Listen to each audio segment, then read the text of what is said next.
Brian Manning here with your weekly update. Let's get right to it. So Monday was really a volatile day in the markets. Not a lot going on there because everything was really hinged on what was going to happen with the election. So we had some volatility there waiting. Tuesday, as we all know, was election day. I don't know about you, regardless of political sides. I'm just happy that the election is over. I'm sick of hearing about it in the news. I know now the news will have something different to pick up on, but just to have the election behind us was great because the financial markets were not loving it leading into this. And then once the election was done and over with, really all eyes were turned to the Federal Reserve, which is on Thursday. So Federal Reserve has a 2-day meeting. It got pushed out a day later in this week because of the election. So they met on Wednesday, Thursday. On Thursday, Jerome Powell speaks. He's the president of the Federal Reserve. And what do I mean by the headline, the boss has spoken? Well, to me, Jerome Powell is really our boss. When you're looking at finances, real estate, Jerome Powell and the Federal Reserve control the most powerful thing in the world, which is the price of money and specifically the price of the US dollar.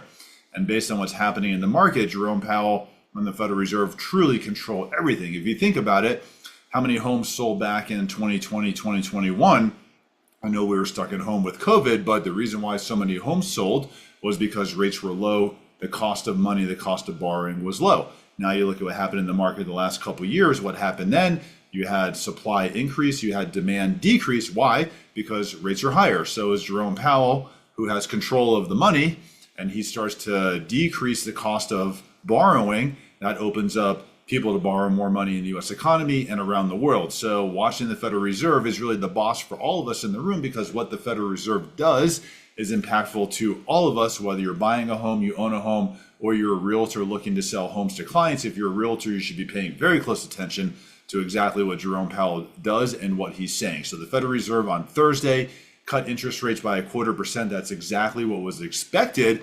But it was really great to hear the comments. It was the first time I felt like Jerome Powell was really dialed in with what he was saying and looking at the future going forward. He also cited the 3 and 6 month run rate, which is something we've looked at. Looking at the 3 and 6 month run rate of inflation is really good. The numbers are very positive there. It shows the inflation numbers that will continue to move lower. The Federal Reserve has 2 mandates. Number one is going to be employment in the United States. The second is going to be price stability. They want to see inflation at that 2% range. So we are seeing inflation move lower. The Federal Reserve acknowledged that. They also acknowledged for the first time the lagging rents. They really kind of went into that and talked about how the rents, and we've talked about this, in shelter is lagging in the readings and how it's actually catching up. So that's going to continue to be positive news on the inflation front. And they also did really acknowledge that they were likely not going to see a move on inflation again until January. So the January move on inflation will get reported in February. When we start looking at that, we'll see positive movement on inflation again. So we're likely not going to see much movement on inflation in the months of November and December, October as well. The reason why is because when we look at last year, October, November, December, the replacement numbers were low, but they did acknowledge this. This was really great to see that they're forward looking and what's going to happen. And it really felt like the true tone was that they still see future rate cuts in the cards and they're still really focused, and they truly do understand right now that they have a restrictive monetary policy. So it was good to hear all that. It's good to see. It's really exciting because this really lines us up for lower rates in the future, and the Federal Reserve is finally feeling like they're dialed in on what's going on.